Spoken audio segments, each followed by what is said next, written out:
Okay, so who am I? My name is Mr. Augustine. Or rather, let my people Okay, introduce themselves. I am Shalom Kola Emishawai Laughter. And I am Wisdom or Izamsi Kola. And I am Mr. Augustine Omoifo. Well, that's who I am partly anyway. But in reality, is that who I really am? Is that who you really are? Is that who we all are? Or is that a role we've come to play? Because I believe, I am life. I am the essence within this personality. And you also are the essence within that personality. Same for every other person. But we have come into this reality to play a specific individual role. So I am playing the role of Augustine Omoifo. My parents gave me that name, just as you. And over time, we have built a perception of who we all are. So my experiences in life, my choices in life has built a perception of what Augustine Omoifo or who Augustine Omoifo is. And right now, Augustine Omoifo is a father, a husband, a coach, a businessman, someone that likes music, and all that, different ideas that he has accepted as a reality or his reality. But in truth, is that who I really am?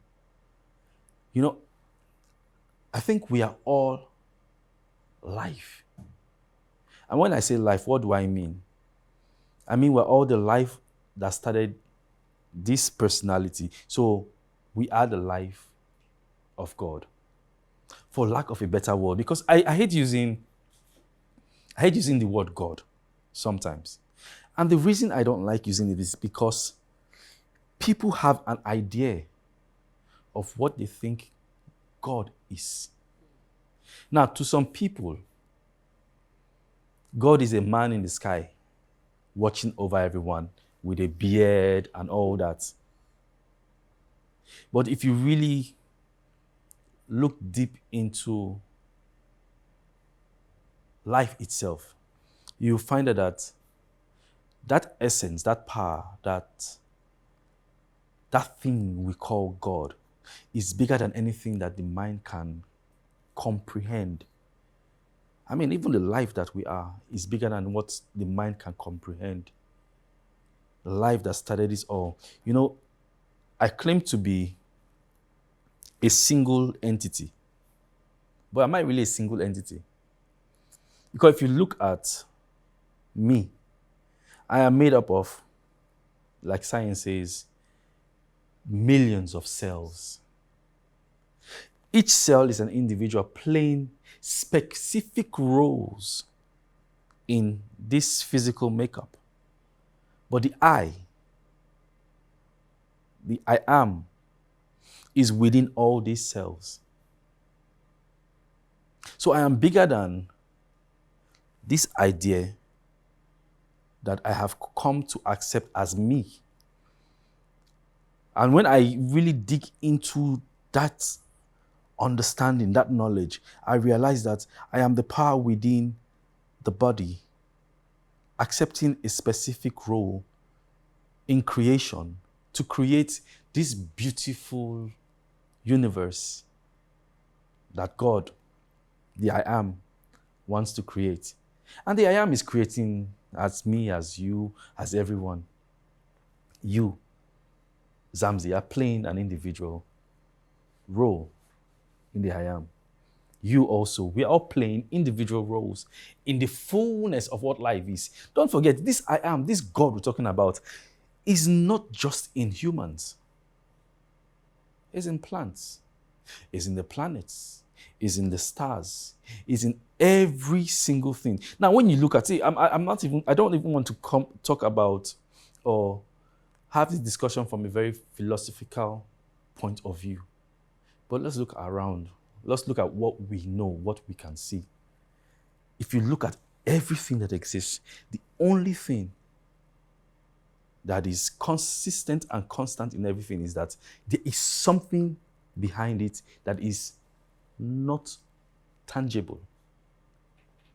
Some call it consciousness, some call it spirit. And when you say consciousness, when you say spirit, you're talking about something that has a personal identity but cannot be expressed in a physical way. And the only physical way it is expressed is through the things we see. In fact, in the Bible, it says the things that are seen are made up of the things not seen. And what we are is an expression of the unseen, is an expression of that universal force, that universal power, that universal mind that makes all of us possible. So once again, who am I? I am God. God. Yes. Now, I know people say a God. And I ask people, why do you really say God? Why do you say I am a God? It's almost like you are afraid to say what the divine God wants you to say. I like the story of Jesus Christ. To be honest with you, I think that is the greatest story ever told. If there's anything, I tell my Muslim friends, I tell my friends that don't believe, I have an uncle who's an atheist, and I tell him, I say, listen, if you really understand this story, life will be amazing. But I understand that the fact that, religion has captured this story and used this as a tool, which is what man does. So man gets ideas. And what do they do with the ideas? They use it as a tool to enslave others. Look at everything. In fact, when it's called the knowledge of good and evil, it's because that knowledge can create so much good, but that same knowledge can create so much evil. So you find out that many of the things that that our ancestors brought to us, and when I say our ancestors, I'm saying those people that wrote the books, those people that wrote the scripts that are supposed to enlighten us. Those ideas were captured by others and used to enslave the many. The story of Jesus Christ. Jesus Christ kept telling, we say it every day in church, we say it every day, everywhere. You are meant to be what? Christ-like. What is Christ-like? I know the funny thing, Christians are the people that are so afraid of using that same authority and word that they have been given about themselves. You are God. That is who you are. Not you are a God. Some people will say you are a small God. Why? Why would the creator of the universe choose to create something small when he is magnificent? He is big. I know the funny thing. There's a part in the Bible I like. Christ, being God, did not phantom equality to God, equality to be God, to be something to be comprehended. He didn't see why I would not be fighting to be equal or to be, no. And that's where we come from. Knowing God does not mean, or knowing that you are God does not mean that you are trying to rival with God. Yeah. It's just like knowing that I am wealthy. It does not mean I'm saying you are poor. Or does not mean I'm saying you are less. No, it doesn't. Knowing that I am God. Because if God had to kill God just to show you that you are this special, why then do you refuse being God? Jesus never did. And in fact, they say he was killed because of that. And he brought this knowledge to us that, listen, you are God. This knowledge is not a religious knowledge. It's not because we did anything to be God. It's because that's our lineage. That's who we are. We carry the essence of God. In fact, we are God becoming an individual.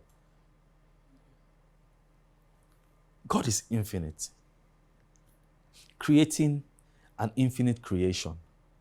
And definitely that infinite creation is going to come with infinite characteristics. Does not mean that any part of that infinite characteristics stops each one from being God. No. But unfortunately, we have been taught that this is how it is. Yeah, and a lot of the teachings are here to limit us. If you look at the people, they say the 1% or 3% control the entire world. But you see, if you look at those 3%, they act like they are gods. Yes. Why? They create the laws that we abide by every day.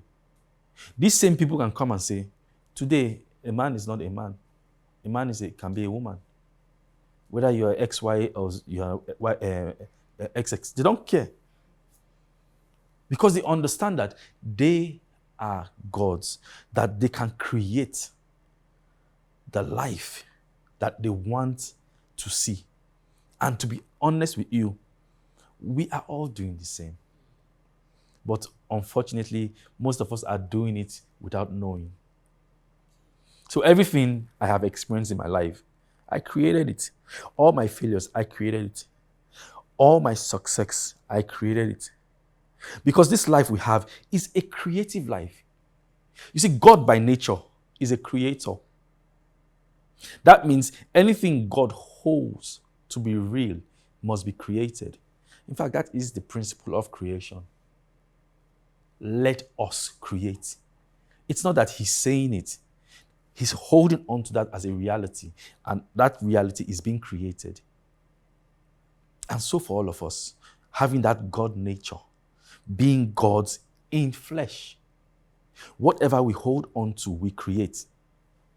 And as long as we do not know or really understand our nature, we keep creating things that are different from what we want to create. It's like, Zamzi, who are you today? Do you know today you can choose to be a good girl, for an example. And tomorrow you can choose to be a bad girl. And next tomorrow you can choose to be, physically, you can choose to be a dark-skinned girl. Next tomorrow you can choose to be a light-skinned girl. Your choice can create something else. And think of it. Don't you know some people that you knew some years ago that were dark-skinned that today are light-skinned? They take a cream, they rub, they choose. Who do I want to be? Every year we set goals. What are we doing? We are choosing to create something else. But because we don't understand it till a certain depth, we don't really know that where we are at each point, we chose to create it. And the funny thing is, we are creating these things unknowingly. But the more you know of your godly nature, what happens? You become a purposeful creator. So if you look at the fallen man, we say that we have two Adams, according to where we are coming from. Yes, we have two Adams. One is a fallen Adam, one is a resurrected Adam. So what is the difference between the two of them? One lost the sense of his nature. Now he no more created based on what he wants. He created based on the circumstances around him. But before, he was creating based on what he wanted. In fact, the Bible says, any name you give to anything here, that thing must retain that name. That's to show you the power he had. So if he called a thing anything, that thing became that thing. But after he he stopped using that life in him. Because don't forget, at that beginning point, we were intertwined with all of God. Yeah, you see, if we even think of it, let us create. Who is the us? Me, if you ask me, and I'm not trying to bring any rule or state any rule for anyone, it's left for any man to believe what they want to believe. But if you ask me, we're all the us. And people don't understand that because they don't even understand how creation works. Creation is not created externally, it is created internally. Creation does not happen externally, it happens internally. Now, am I saying this because I'm trying to be philosophical? No. Look at the entire universe. Look at every plant, animal, or anything that ever existed. When it creates internally. Look at the cell. All of us here started from a single cell. That cell did not create externally to become the multiple cells we have. The single cell began to split itself within itself. So a cell comes as one. Creation starts when the sperm, the egg come together and form a single cell. The single cell divides into two first. Next thing it divides into 4. But it is not dividing externally, it is dividing internally. In fact, that is why every dream that you have must be created internally for it to be expressed in the physical world. Creation always happens internally. We all are in the creation of God. Expressing, I think, for lack of a better understanding, I say God is expressing and experiencing himself as God through each and every aspect of creation. Just as I can experience myself as the fullness of who I am by experiencing myself within myself. In fact, meditation showed me this aspect of life, really going into myself and seeing the varying aspect of myself. At some point, to be honest with you, at some point I thought I was going mad. What happened? I remember in my maybe 100 level, hearing many voices in my head. And I went to my father, I told my father, listen, I can't sleep, I'm hearing too many voices. He took me to the hospital, told me the doctor prescribed Lexotan, I think it's Lexotan. It's a medication that's supposed to help your mind calm down. But I asked myself one day, at this young age, I'll be taking this medication. And so I stopped. But later in life, as I got more into my understanding, and I realized that what I was really experiencing was I was becoming very conscious of all the voices happening within me. But now I was separate from those voices. To some people, they are all these voices. So today, I act in a certain way. Oh, that is who I am. It makes them depressed. Oh, tomorrow they act in a certain way. Oh, that is who I am. It makes them depressed. They don't realize that that is not who they are. That is simply a personality they have acted out. And the more they can know who they are, the more they can control those personalities. Even till today, sometimes I still act differently. I still get angry. But am I an angry person? No. I got angry. It's like you now looking at, I like to use the Bible, you understand? You looking at Jesus Christ and saying because he flogged the people selling in the church ground or the temple ground that, oh, this man is a bad person. No. He expressed something, but he always went back to who he was. And I think that's what we need to become. We need to become aware of the life that we are and become aware of the fact that we are expressing this life through different personalities that we have chosen. And in doing that, we can now take charge of who we are and choose a goal that we want to achieve, or rather, remember the goal that we came to achieve and start to achieve it. This I'm doing right now, I always knew I was going to do it, to be honest with you. I always knew I was going to be someone who would want to help people, I always knew I was going to be someone who would want to empower people from when I was a baby, as a child. But it's taken me 40 something years to come into this space because I've always had the conflict between, or there's always been a conflict between who I am and the personality that I have accepted. But now, knowing that who I am is a totally different thing from that personality, I can be anything I want to be. I can be anything I choose to be. And so I don't judge me by what Augustine Omoifo does. Because Augustine Omoifo is simply, one, a figment of people's imagination. Two, something I've accepted that is who I am, but it's not really who I am.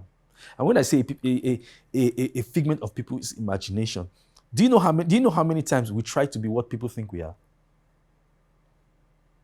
Do you know how many times we try? So you meet someone, and this person has a perception of you, and you always want to maintain that perception.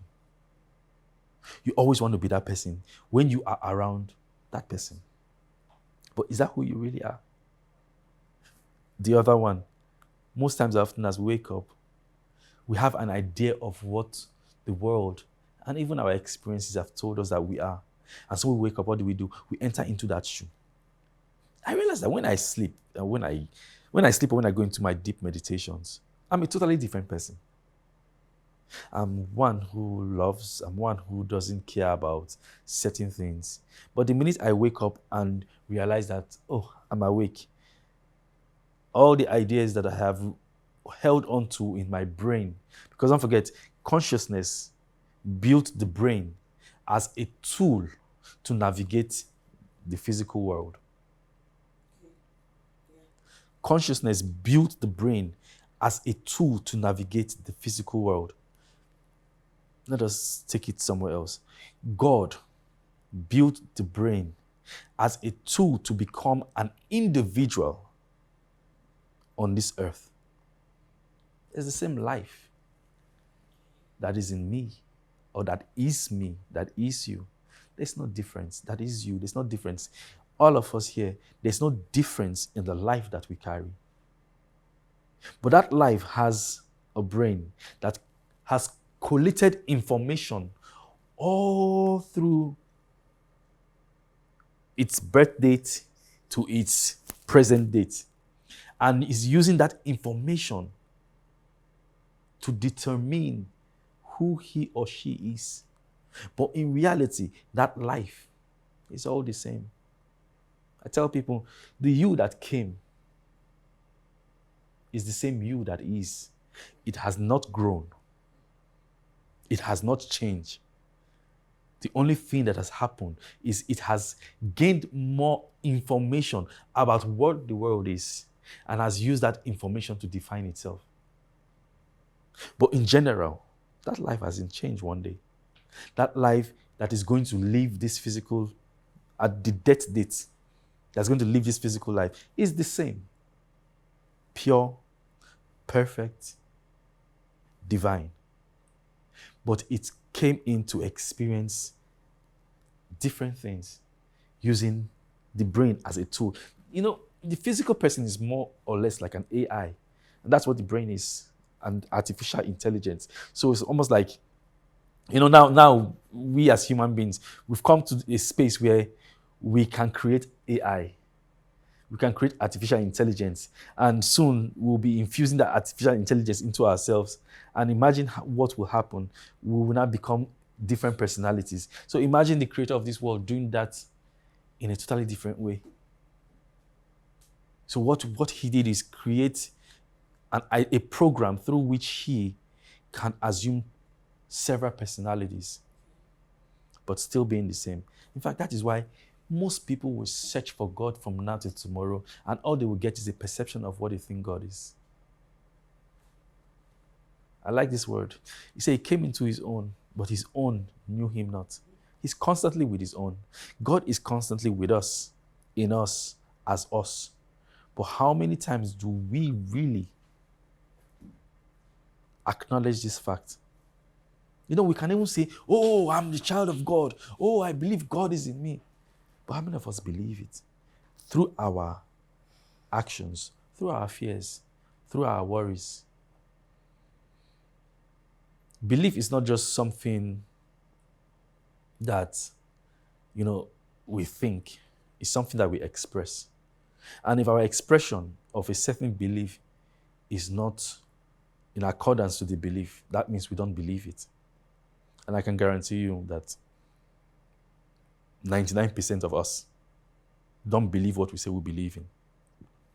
So there have been those few that have come to express a certain belief system and have changed the world. But it should not be just few again. That's why at this point in time, most of us need to grow with the understanding of who we are so we can begin to enter into not just a thought kind of belief, but an expression kind of belief system. Faith without works is dead. Simply, faith that you cannot show means nothing. I can't believe that I have God in me. Then I am afraid that a devil is going to kill me. That means I don't really believe. And the world has sold so many ideas to us of our limitation that we don't even believe in the things we claim to believe. I hear people talking every day. And I hear people they call themselves spiritualists, they call themselves pastors, they call themselves all sorts. You hear them talking, and so you hear them talking more about the fears of life. You hear them talking about how they think life has a problem. But still, they claim that the God they serve is a perfect God that has planned everything from the beginning to the end. Now, if that is true, then that means there's no problem in life. If God is a perfect God, then that means everything that happens is happening in perfection. In fact, I think that's one of the things that, brought my own awakening, because I had to ask myself, okay, if truly I have this God that I am believing in, that I am saying is this powerful, how can anything that's happening to me right now be a mistake or be by fluke? You're starting with the Bible and other books. And I realized that nothing is by fluke. Even in the Bible, I remember the first day I told my brother, I had started from Genesis and I read to Revelation. And at the end of Revelation, I called my brother one day, I shouted, I said, do you know what this means? Revelation is Genesis. But I know he could not understand. Because by the time I got to Revelation, I saw that all the story led to one thing. It led back to Genesis, man making his choice. You see, everything in life, it's about you becoming or realizing that you're God. So the tree of good and evil was placed there for you to become an individual. Because if you cannot think for yourself, you are not an individual. It's like we have computers right now. The computers are just computers. Why? They cannot think for themselves. But the minute AI has started to think for himself in a bit, even the way it is now, it is becoming more like an individual. So the minute the creator wanted to create all the variations that he could be, wanted to experience all the variations that he could be, because he is the creator and he was God. He knew he was God, and he knew that being God is an amazing thing. And he said, okay, let me really experience what being God is. Don't mind me, I'm using these stories just to express certain things. Let me see what being God is. And so being that he wanted to see what it is, that's an act of creation itself. The magnitude of what he is had to come forth from him.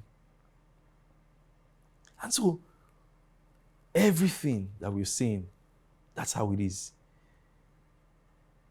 The knowledge of good and evil is simply the ability to make choices. If Adam could not make personal choices, would he be an individual? No, he wouldn't be. He would simply be still within the Godhead. The only reason that Adam became an individual because he now could make a separate choice from any other thing that existed. And so that's what knowledge does.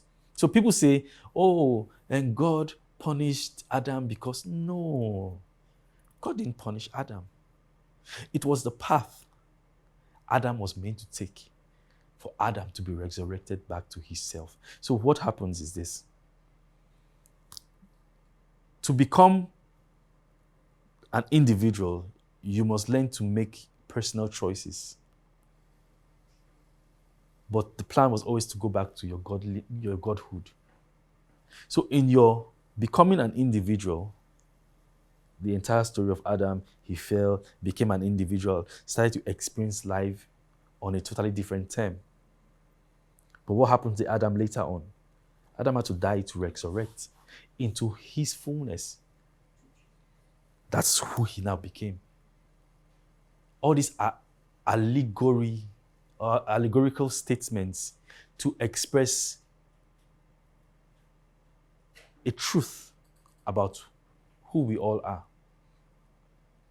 But unfortunately, we are so comfortable accepting our limitation, which is the first Adam, than accepting our greatness, which is the second Adam, Christ. Let me tell people, if you did not do anything to accept the first one, why do you think you have to do anything to accept the second one, apart from belief?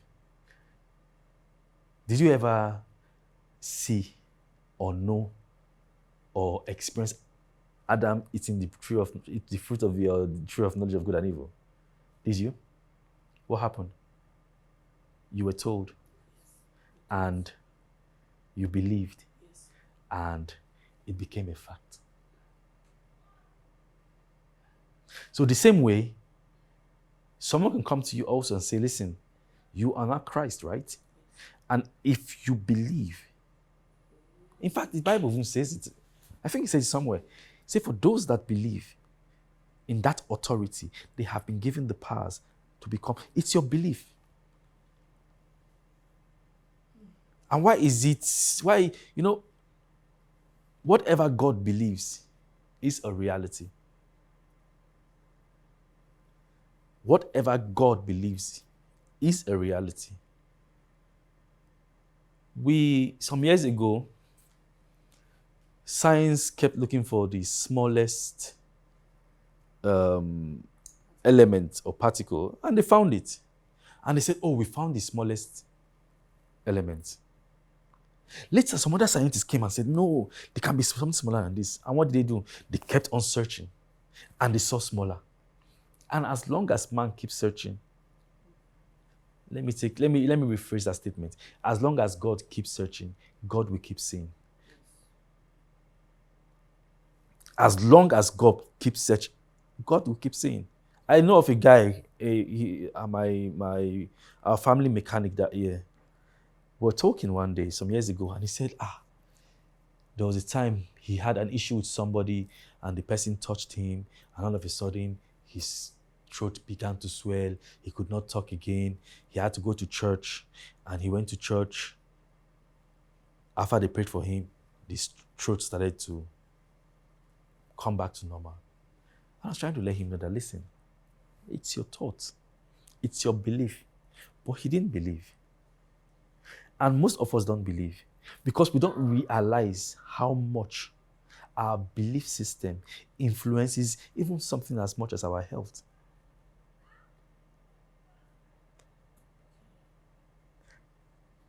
Let me give one more example. I remember a day I was young. So my father likes us to. My father was a wealthy guy, so we felt we were not supposed to do certain kind of work. But he wanted us to. He grew up in the village, came to town and made something for himself. He wanted us not to have that, to be too comfortable, to still have a bit of that, street mentality. And every time he comes to Benin, he say, listen, you guys have to clear the grass, you have to do farming, you have to do all that. And this particular day I was sick. I had malaria. And he told me one thing. He said, listen, come out here and clear this grass. After you clear this grass, your malaria will be gone. Do you know the funny thing? I cleared that grass and my malaria ended that day. So a Muslim comes and is like, husband, Danla. So me, I'm a Christian. I read my Bible, and then I saw something where it said, we wrestle not against flesh and blood, but against principalities and against power, against spiritual wickedness in high places. And then we know that these things, they exist, right? So how come we're not saying it's only our mind? If we know truly we're fighting or all these things, so how do these guys operate? Or Can I ask a question? Yes. You say you know they exist. How do you know? I'm not disputing the fact. Yeah. But how do you know? By their fruits, you will know them. And then, yes. So what you're saying basically is you're reiterating what someone has told you. Not someone that's told me. You see that. Some Have you people seen are the really principality of wicked. powers? You've not seen, but Not, you've seen what I'm not saying they can don't do. exist. Yes. Yeah, but how? See, now, what you are saying is, so it's almost like, I'm looking for a very good analogy to explain this. You see this flower on this table fall off. Now, because you don't see what fell it off, what made it fall, and you have an assumption of, oh, if a flower falls from a table, this is what made it fall. You say that is what it is. So most times, often, what we have accepted as a truth defines how we explain events. My son, there was a time my son did not know. My son was a child, a baby. And one day we're in the room, we're in the room, I was with him. He was about maybe a few years old. And he heard this horn. And he asked me, Daddy, what is that? I told him, it's a car horning at the gate. From that day, anytime he hears a horn, he says it's a car. Because now his brain has held on to an idea and is now using that idea as a premise for so many things. So a lot of the things we are saying are premises to what we believe. So because now you can explain most of this, even science now. I'm happy that science has come into a place where science and spirituality are no more far. Use the placebo effect. You can be sick now. I give you a pill that contains nothing. But because you believe I am a doctor, you believe I have authority in this field. If I tell you that this thing will heal you, and you believe it, do you know you will be healed? Now, this is someone that said one thing. Said, listen, there were a group of people that used to go and pray to the bone of a saint for healing. One day, somebody came out, took that bone away, and took the bone of a dog and placed there. Do you know they still went there and they got their healing? Do you know why it says that it's your belief that has set you free? Because everything is based on your belief. The Muslim prays and gets his answer. The pagan prays to a metal, Olukun, Ogun, and he gets his answer. The Christian prays and gets his answer. The Buddhist prays and gets his answer. The Jew prays and gets his answer.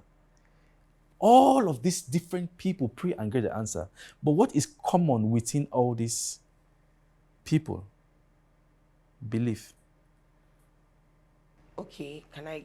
Yes, please go. Yeah, I get everything you're saying. It's actually true that beliefs can help and change people's lives.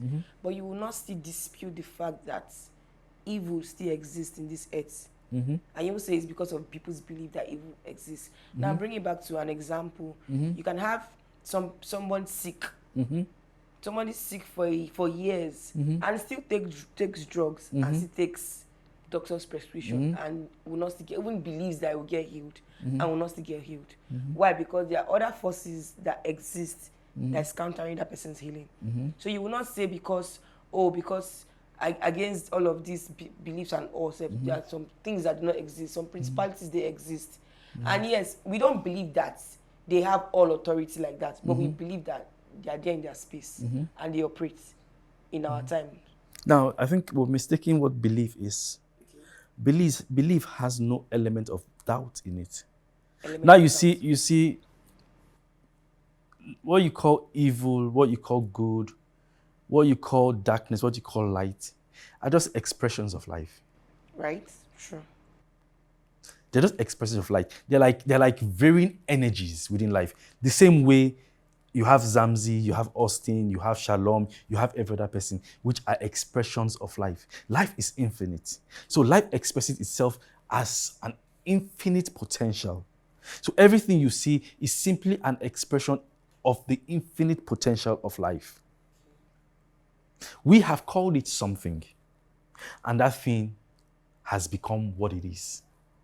But in reality, it is not what it is. It's just what it is.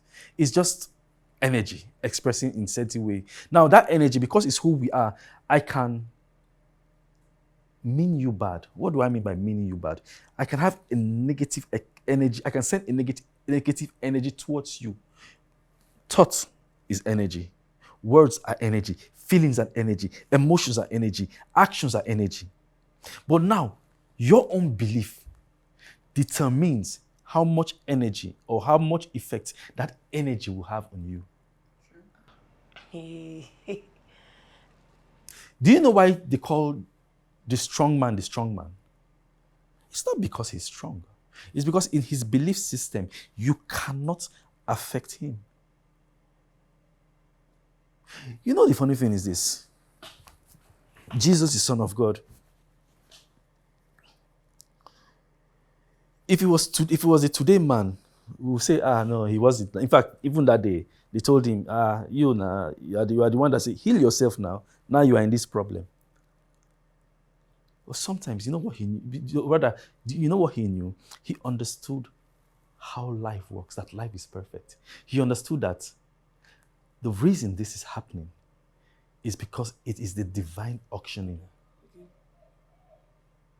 But you see, because of our individuality, so we have come to live more from this external perception. And in this external perception, there is what? The knowledge of good and evil. But what I am trying to speak about today and always, it's about living from the divinity within, the truth of who we are. In the truth of who we are, there is no good, there is no evil. Oh yes, all there is life and purpose. When you say you're living, okay, I think Paul put it this way. Is it Paul? I can't remember.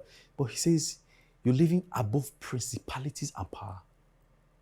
Doesn't mean that those things don't exist in this outer world, in this lower expression. But when you're living at the higher expression, they don't exist. All that exists is perfection. If you look at a picture, have you ever seen a painted picture?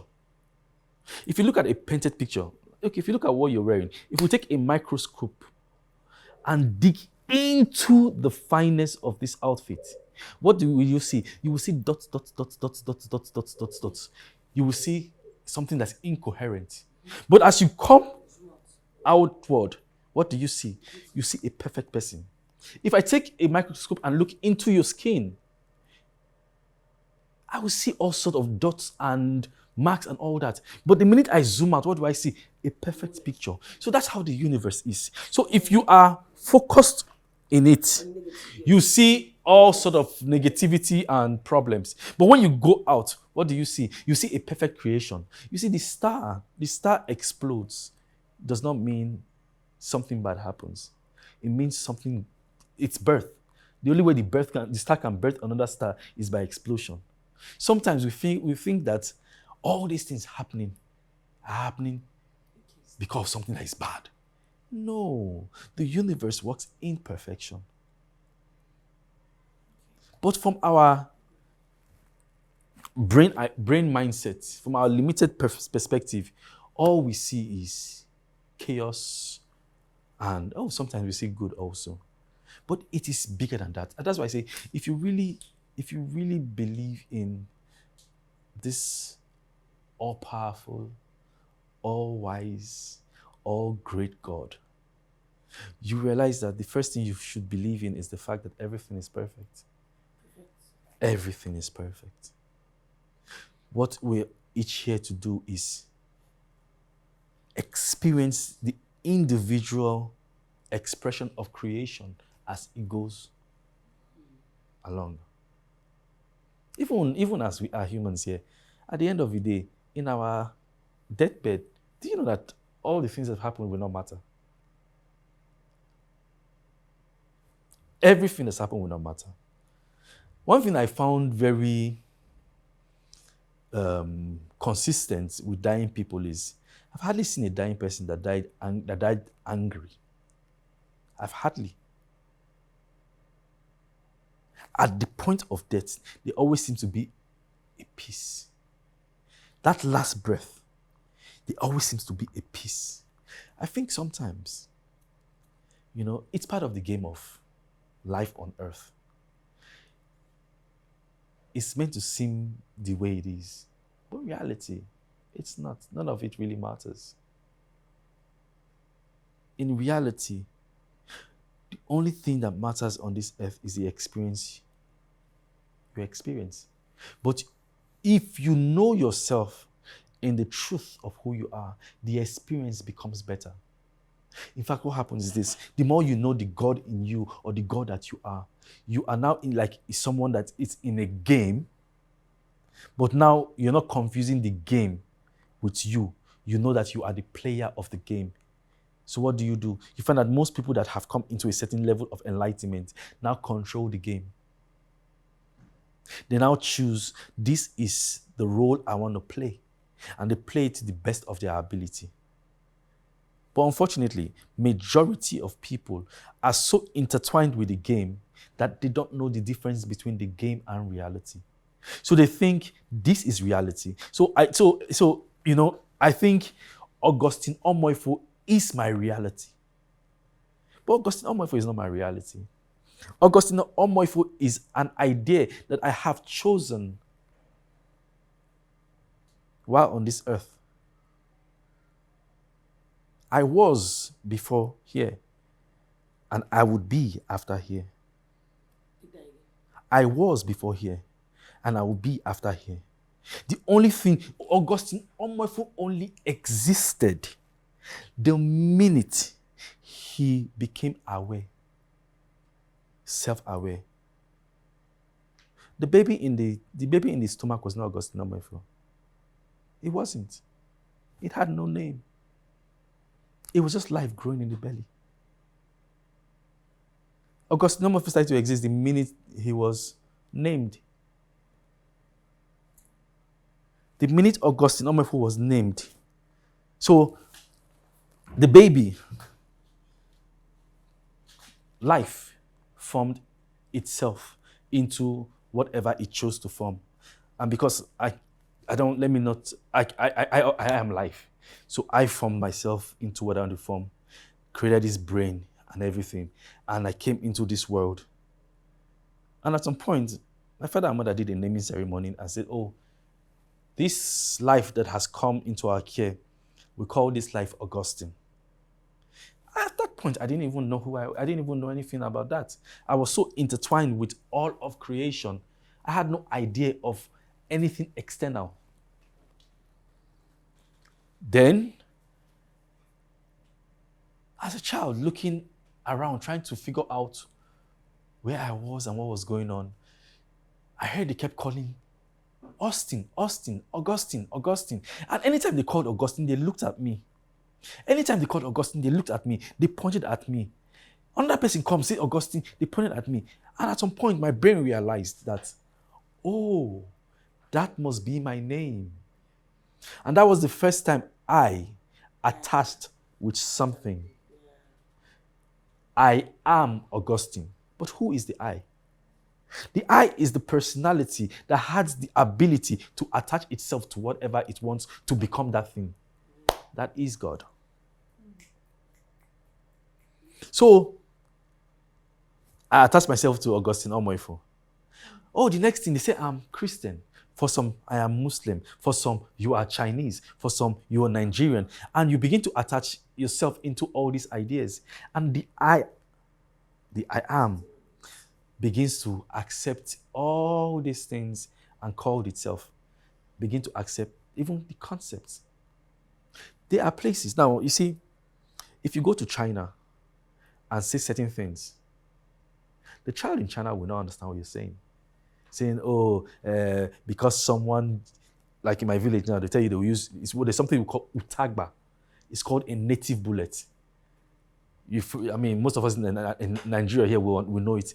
But if you go to some certain place and tell them that native bullets, they'll look at you like, who is this bush human being? That somebody shot you with a native bullet? They won't, they cannot comprehend it. But for us, because it is part of our belief system, that's how it works for us. Change your belief about anything, and that thing stops to work for you. But the belief must be in the change is not just in thought. You see, belief is beyond thought. The belief is now a habitual way of existing. I have a friend that said something. He said, listen, anytime I dash anything of value to me, to the church, I make money. And it works for him. Yes, it's a belief system. I have an auntie that says, anytime she does not go home for Christmas, she must have an accident. That she's noticed it. It's a belief system. But the funny thing is, we think belief system are those things. See, we are unconscious of most of the belief systems we have. Because don't forget, what we call a belief has been formed before we became a conscious being. So our belief is formed from birth till the majority of our belief is formed from birth till, I think, the age of 10. At that time where you had no control over your personality. Other people's ideas controlled your personality. Growing up, they used to tell us that if you go to the market and you bend your head to the floor, a spirit will knock your head. And we believed it. And you know the funny thing, people have gone to the market, tried it, and became mad. I know of a woman in Warri that said, because they worship snail in their village, anytime she eats snail, she has goosebumps. And you know the funny thing, it happens. Now, oh yes, but you don't understand this. See, how does the body work? Let's just look at the biology and the psychology of the human being. You have a thought.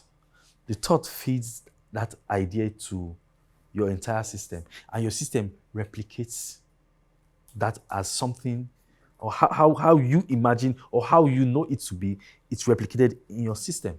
Coming back to the guy I was talking about, the mechanic guy. Do you know, he's always grown up with the fact that people can bewitch you. So the minute certain thing happened that seemed like, I had wronged a native. Oh yes, it was a native doctor he had an issue with. He now realized that he now knew that he had wronged a native doctor. He was expecting it to happen. See, personally, let me use my life for an example. Every business I went into with the belief that it will not succeed. And when I say the belief, you know the funny thing, I didn't really know that I had that belief. Every business I went into, knowing that I was going to be successful in it, I became successful in it. I realized that most of the business I started, I had a subconscious belief that they would not work. I didn't know at first, but you know, life will teach you something. Life will push you to an extent where you begin to think about yourself. You know, mostly when it's time for you to awaken, you begin to see your own thoughts. I think I had come to the point where I realized that I was God in flesh. That means if anything is happening to me, it was no more happening to me. I was the one making it to happen. So I didn't want to look externally again. I had to look internally to find out, okay, what was the problem? Why was this not working? If I had all this power in me, why is this thing not working? And I started to see my belief system. Just 2 weeks ago, I called a friend of mine. I was like, bloody hell. I head onto a certain belief system. I grew up in a very wealthy home. But I realized that I never felt like we had money. I didn't know till 2 weeks ago that I had that belief system in my head. Is there any reason why? Subconsciously, yes. Things that happened growing up would send you a message that might be different from the reality. You would know. You will see that, this wealth is there. But what do you believe?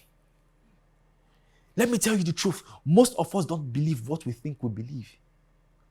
That's why we don't express what we truly want to express.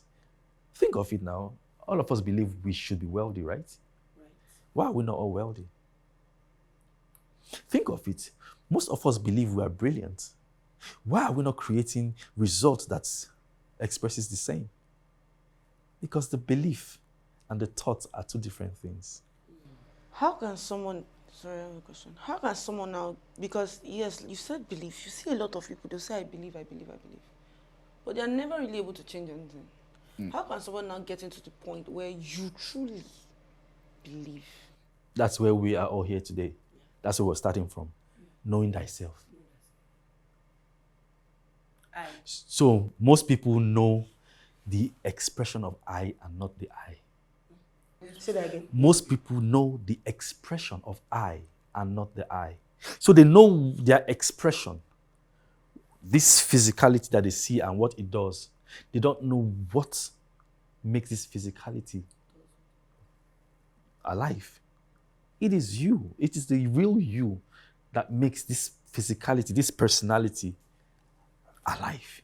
So you will know the expression, the ideas, the information that this personality has held on to. We know the things that the brain has held on, or some of the things. But do we really know the personality? Because when you begin to know the personality, the I am in you, then you can start to sit back and see all the things that you have accepted that has held you back and that has pushed you forward. You can now begin to see the ideas that benefit you and don't. And say, listen, based on what I want in life, I'm going to X this idea and I'm going to hold on to this idea. It takes you back to what? The Garden of Eden, where you have to make choices. Are you going to choose to live with knowledge of what you have been taught? Or are you going to choose to live from the depth of the life within you? So if I get it right, Yes. it's already inside here. We exist already with life in us here. So we just have to go back into the life. For lack of better word, it's already inside, but it's not inside because it's who you are. And yes, that's what I'm trying to say. Yes. Like who I am, I am here. It's a journey of rediscovery. Discovery, yeah. So for young ones, like people in my generation now, they're just starting out life and they are trying to find, in Christian they'll say purpose. Yeah. In the world they'll say they are trying to discover Themselves. Does it apply to all forms of maybe religion, not even just religion, anybody that, thinks that, okay, I need to sit down to actually discover this I you're talking about. So what are the principles and steps that we can actually follow to get to this I am, get to the I that exists already?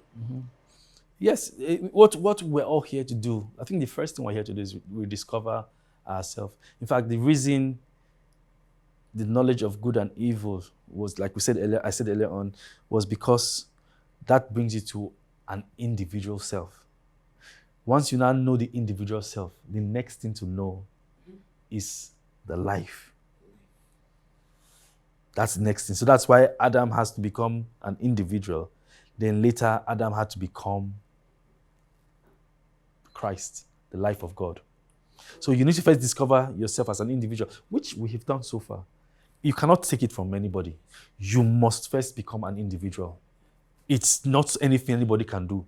You must have a personal name. You must now have get all those ideas and information that makes you an individual. But one part people don't go to till it's too late is the rediscovery of self, the rediscovery of God that they are. And it's said that I think one of the best practices from what we have seen as beings, you understand, on this earth to rediscover that self is stillness, silence. Be still and know that I am God. What makes us see ourselves as who we are is simply the noise and information going on in our brains, in our mind. So what do you, to know yourself, you have to what? Go back to the beginning, before all those noise came. And since you cannot go back in age, you can only go back in consciousness. So you have to divorce yourself from the activities of the mind, of the brain. You have to divorce yourself of those information. So you begin to see those information as what they are. Then you cannot see yourself as who you are. But most people are attached to that idea, to that information that they have been fed, that they have experienced, and they have been taught growing up. And it's so difficult to detach yourself from it. That's why the road to this salvation, it says, it's narrow, but the road to destruction is wide. And say the road to salvation, few find it. Because few, in fact, it's another part, like it says, the only way to God is in spirit and in truth. In fact, the church uses this idea is the best. So when they say you're being born again, they tell you the process. What is the first process? Honesty. Tell yourself that really, really you don't know who you are. Then acceptance. Accept your oneness with this universal power, with this universal mind, with this universal, for lack of a better word, being that we call God. And then you begin to re-engineer your thought process. We have to come to a space where we know the I in us, just as we know this physical personality that we call us. The I in us. Maybe I should use words that will be easier. Know the Spirit. Some of us call it the Holy Spirit. But the Holy Spirit is not separate from us. Some of us call it the Spirit of God. That is who we are. But this Spirit of God has attached itself with ideas and is empowering those ideas. Is empowering everything that we think we are. This life, this Spirit it's a creator. And so it has created this brain, like I said earlier on, and whatever the brain accepts, it empowers as a reality. The brain accepts that I am stupid. And that's what it becomes. See, at some point, I used to think that I was very dull. Why? I grew up with a lot of people telling me that same story. That, no, you're not book smart. Then I saw that when I went to school, I used to come 30 over 30, 32. I used to come 31 over 32, 32. So at some point, I believed that I wasn't brilliant. But then, I had ideas that people did not or could not fathom. I wrote books that people could not think of writing. The so-called, I could understand biology, physics, the way that most people could not understand. Even if I understood psychology before I even read psychology, it's a book on psychology. It's later on I realized that I am actually very brilliant. And the minute I accepted that brilliance, a lot of things changed in my life. I started to express the brilliance. This life we have, or that we are, it would create whatever we believe outwardly. Now, in every man exists two individuals. So there's the man, this same person, it's one spirit. And when I say spirit, spirit has no name, has no form, spirit is pure life. Spirit is God. Then there is the physical personality. The spirit always empowers what the physical personality has come to accept. That is what makes us an individual. It's the same spirit empowering this physical personality that is empowering this physical personality. In fact, if you take this physical personality out of the equation, there is no space and time. All there is one. Yes. The only reason we think we're in a space right now is because spirit has created a border that separates all of us and makes us individual.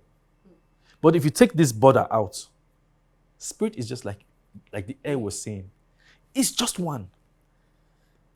The air, I think that's a very good way. The air is just one. But when we begin to put demarcations and things, we can now say, oh, this is a space in this room. This is a space in that room. It now becomes separate spaces. That's what this body is. So the oneness within itself is creating multitudes. But the oneness exists in all that multitudes. And it is still the same. It does not change. It carries the same power. See, the power it had to create bones, flesh, brain, tissues, DNA from nothing. That's the same power it has to create anything. But now the only thing is, it has given the power to the brain. Because it's through the brain the individual is created. And now whatever the brain accepts, it empowers. That's why some people can do miracles, some others cannot. Some people can make money, others cannot. Some people are very good in certain things, and others cannot. Because whatever they are focusing on, the spirit is empowering. Just, I think as human beings, we need to put all these theories to test, because it's not just hearing it, but trying it. And I'm that kind of person that I think, if I hear a theory, the first thing I want to do is say, is it possible? I'm going to take it like the way a scientist would take a theory he's heard and try to prove it wrong or right. Let me prove it. And I've done it in so many, sometimes wrong ways, but I have come to a place where personally, I know. So I can't blame anybody for my failure but me. So I know that the reason I failed was because of something I did. Music. I did music. I spent millions in music. I had a record label, I had artists. My artists always come to a certain level, but they never seem to blow beyond that level. And I asked myself a question. Why?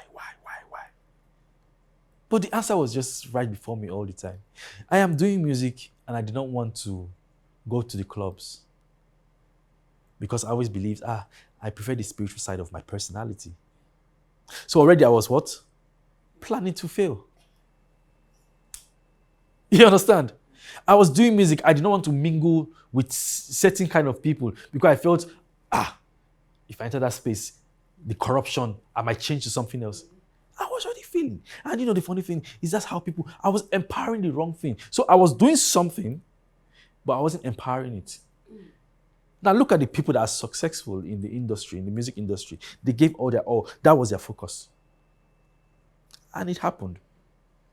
You look at artists. I used to talk. I give talks in different ghettos, and I see people that say, I am better than Wizkid. I am this. And I tell them, say, listen, if you really believe what you say you believe, you'll be on the junction of your street with your guitar, playing your music, selling yourself to someone else. Wizkid, we've all heard about his history.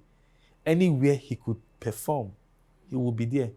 Anywhere he saw that he could gain something. And that's, if you really believe, you understand? If you really believe, you would. But the truth is this.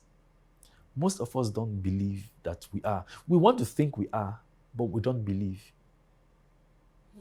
So we actually believe more on the fears we've been taught. And it's nobody's fault. It's part of life. But as we awaken, as we begin to know more about how life works, and that's why we need people to come out and express certain truths to us. In fact, if you go to church every day, this is part of the things your pastors try to tell you. The only thing is, since it's religion, they have to add Matthew, Mark, this one. They have to add Bible references. But it's the same thing they're saying. If you go to the temples, it's the same thing they're saying. Every religion in the world only wants to change one thing about you: your belief.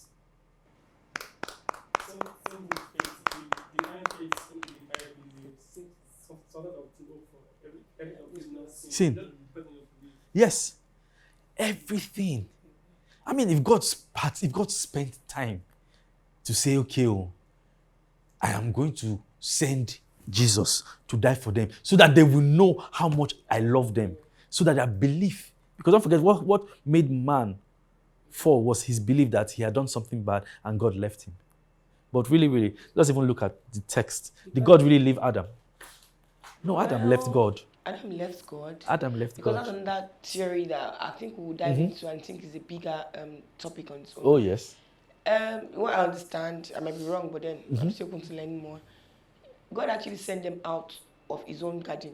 Okay. So if, and that concept says God did not leave them and they left God, it's sort of like a father says, get out of my house, I don't want to see you again. So that's And then sorry. Okay. Yes, I've gotten on that theory. And then the child, like, first off, in that moment, is still bland, confused. Yeah. Now he knows the bad and the good, but still confused.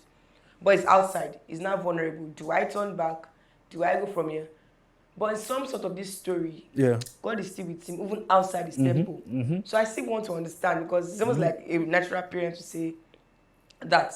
So did God really leave him, or God sent him out and then he was like, we're still watching him and all of that? So what was the drama all about? All the stories are meant to just help us understand certain things. And you can look at any information from varying different places. So you can see if you have a wicked father, you can look at it as a father that says, oh, get out, you have done something wrong with me.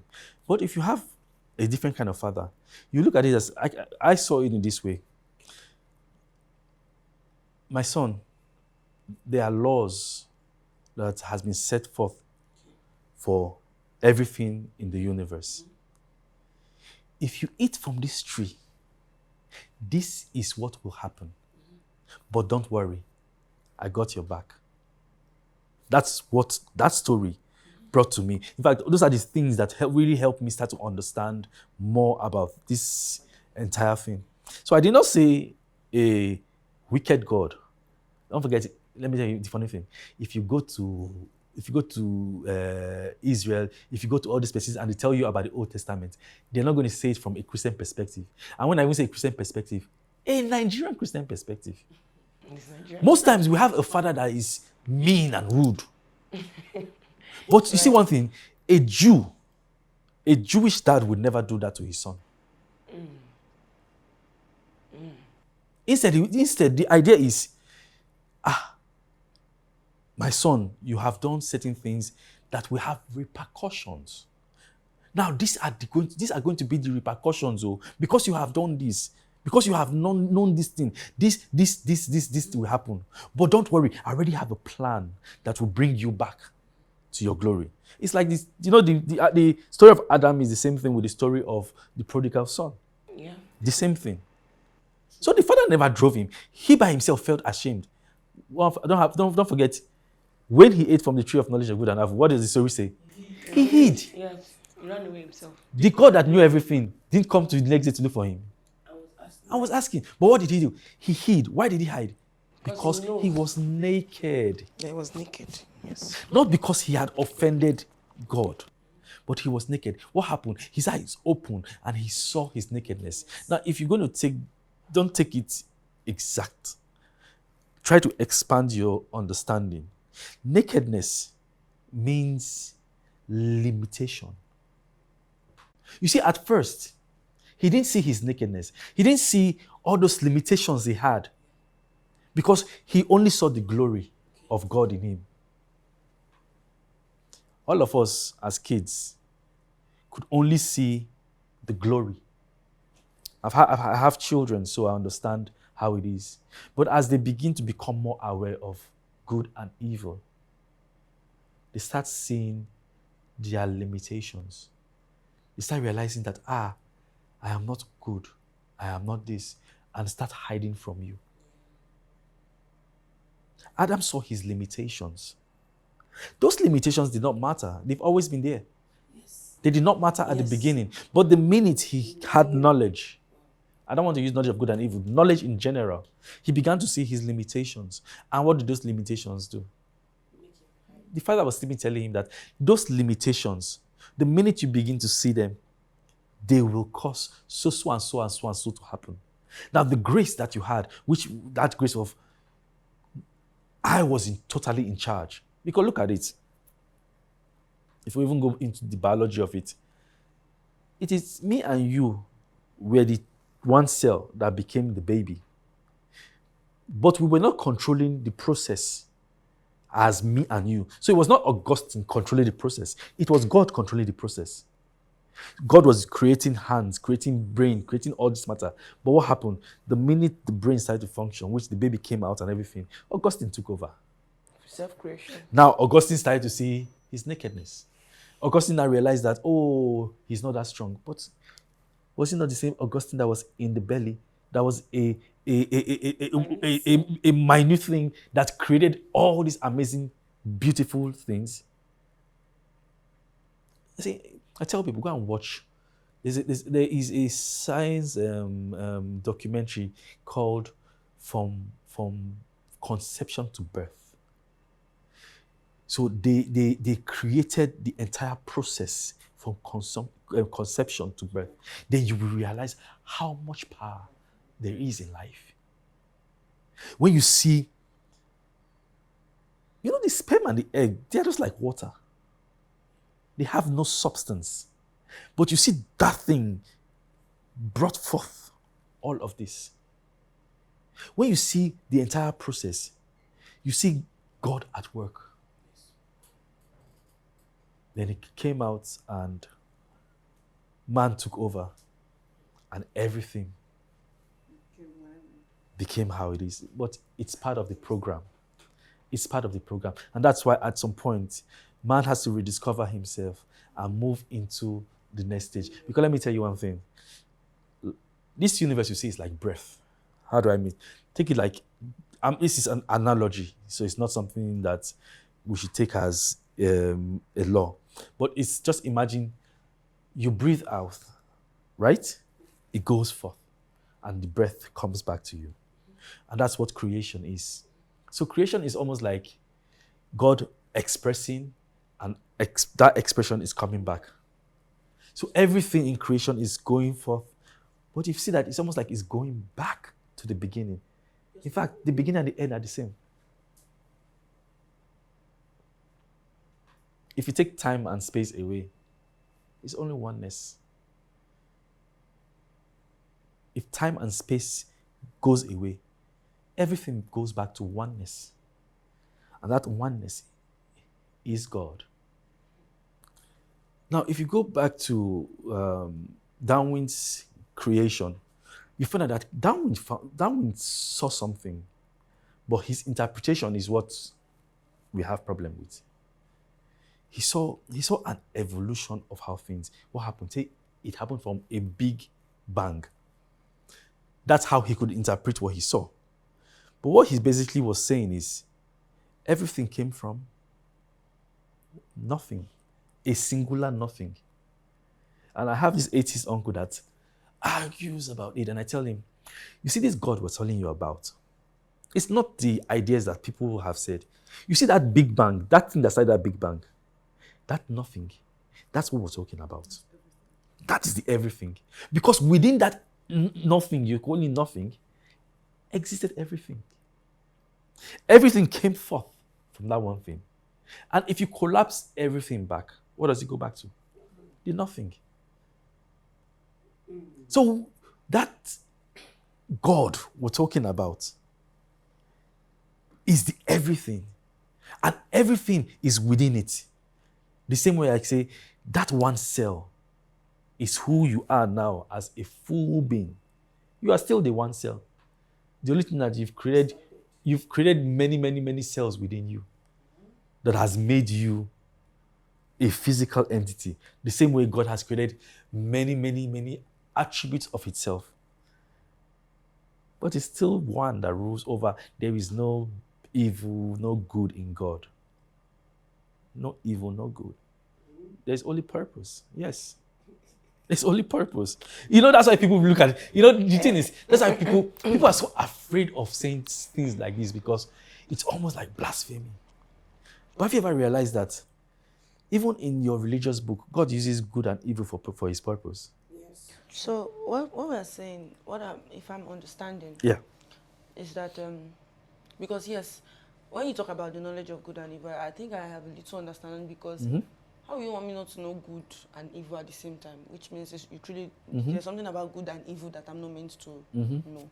And then I like the fact that you were able to explain it as limitation and nakedness, because immediately he knew it, he immediately started seeing Eve that way, and he began to see themselves that way. So now, and that also got me, because there are times when that things really happen. For example, God killing this person for this person. You get in the Bible. You will say he will boast in Isaiah and say things like, "Oh, I will destroy the whole of Ethiopia for you. I will do this for you." And then I'm like, those people that he's destroying, I didn't know his creation. So why then are you now killing them for these other people? So if I want to now understand what you're saying, so could it be that then I'll ask number one question: what's the ultimate purpose of God that makes him react that way? And then what now gets to that, like, what gets him to the point where he can choose over this and that, and yet what he has done is still not bad? Do you understand what I mean, sir? I killed this person for this person, yet I'm not wrong.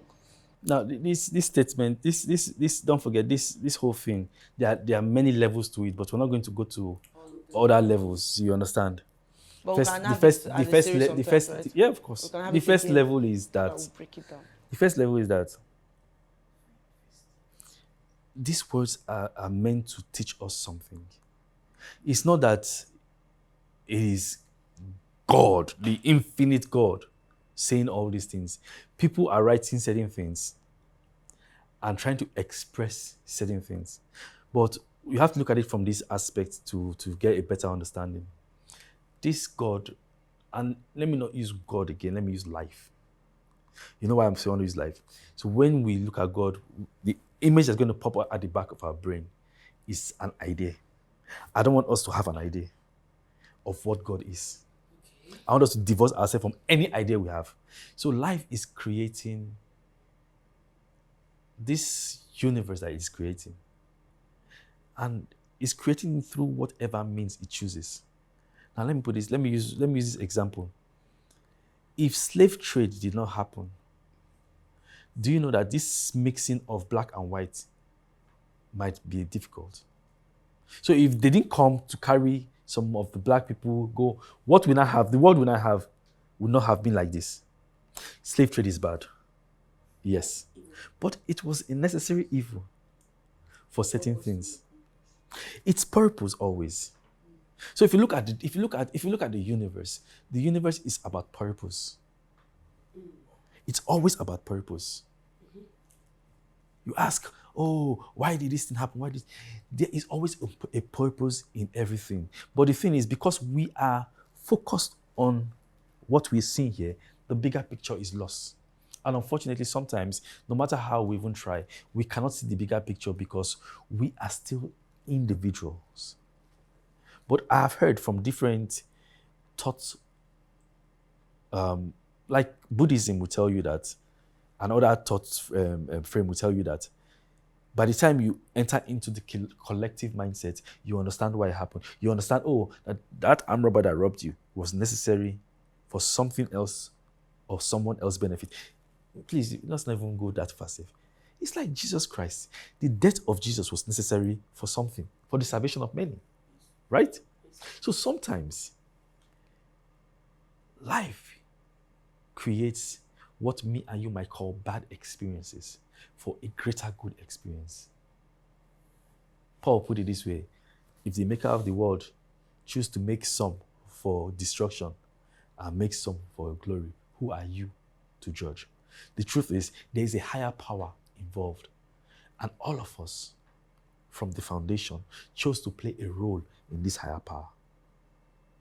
And that is why when Jesus came, even if he knew that it was going to be painful, even if he knew that it was going to cost him all these things, he knew that the purpose was more greater than the pain he would personally feel. So once we enter into that oneness with the I am, it's easier for us to understand our place in the totality of what is going on. Understand the role we are here to play. And now we have the infantry to play that role, regardless of what's going on around us. We're all here to play different roles. The roles are so much. It's not one role we're here to play. Judas was there to play the role he played. That was his role. If he did not play it, things would not have happened as it happened. The same way, we all are here to play specific roles in the totality of what we call life. Sorry, even with this thing we're talking about, When we start, we're still going to go deeper into other beings, because sometimes we forget that we are not alone. Yes. So we forget that even in the books that are written, sometimes these books were written about other forces, other things that happen. Sometimes you hear your pastor saying, or a pastor, or a preacher, or it's been saying, I had dinner with Jesus, or with God, with Jesus. And you think that person is lying about something, but that person is actually seeing a being. We see there are so much that there is no limit to what these ideologies can hold. So we're going to go into, and funny enough, if you look at what's happening in the, you guys, you know what's happening in the internet space with a lot of sightings nowadays. So you find out that the talk about extraterrestrial life is becoming big. If you have really noticed any of these things, so we have more people say they are channeling entities. We have more people. You now have people saying that the governments, in the US government and other governments, are now coming out open to say we have been visited for decades. Your Bible says beings have come into this world for decades. The Quran says beings have come into this world for decades. The book of what's it called? I've forgotten. All of this. Every religion has said the same thing. decades before we came, or I don't know. Still existing amongst us. As No, in, said they've come because they want to understand. from 5,000 years ago, from the Old Testament days, they have been saying all these things. So all these things, see, it's deeper than we see. And that's why I always laugh at people that say, because one person is saying the name of Jesus, you think the person is saying the same thing that you're saying. Or because one person is calling God, it means the same thing you're saying. No. There are levels to all this. There are levels, a dimension to all this. And the only way you can know, that's why it's, in the Bible, it says one thing. The only way to the Father is in spirit and in truth. You can only go to God through you. Anything external. It's deception. It deception, yes. So which means even the devil, because even the devil, Now don't forget, those has their negative and positive forces in this world, in this physical earth-like world. There are also negative and positive forces everywhere, because negative, the creation exists out of what's it called? Duality. Once there's no duality, everything comes back to oneness. So for creation to be, there has to be, in fact, I think I used this idea the last time. I said for God to create, the first thing that had to be created was choice. Choice is simply duality. And for God to create, he had to create something that is not exactly like him, to be different from him. In fact, that is why Adam had to become an individual. So all this, it's just, see, it is a natural process, just as a man sleeps with a woman, the woman gets pregnant and starts a process. It's just how, it's the law. Choice is law. So that means there must be duality. Choice is the availability of different things. Your ability to choose from one and the other. Duality is light must have darkness. If you take away darkness, you can't have light. What do you have? You have singularity. Man, woman, up, down. The only way creation can exist is by having that duality. Once those opposites come back, you go back to the thing before the Big Bang. You go back to God. Nothing. You go back to the essence of perfection. You go back to God. The only way anything can exist is by having the duality. So you see that it's not that evil is evil in the sense that evil is meant to come and no, evil is, that thing we call evil is just what it is so that the other thing can exist. The other thing is what it is so that the other thing can exist. Light. The darkness cannot comprehend light. Not that light is so, no. It's they are two different things meant to do two different things. No one is really bad or good in the sense of he who made all things possible. They are there for a purpose. They are there for a purpose. Life and death is there for a purpose. Everything is there for a purpose. We have to first of all come into that understanding. And that is when we really begin to understand this divinity that we are part of. Everything. We're here for a purpose. And when I say here, in this room right now, the reason that we are 5 here is for a purpose.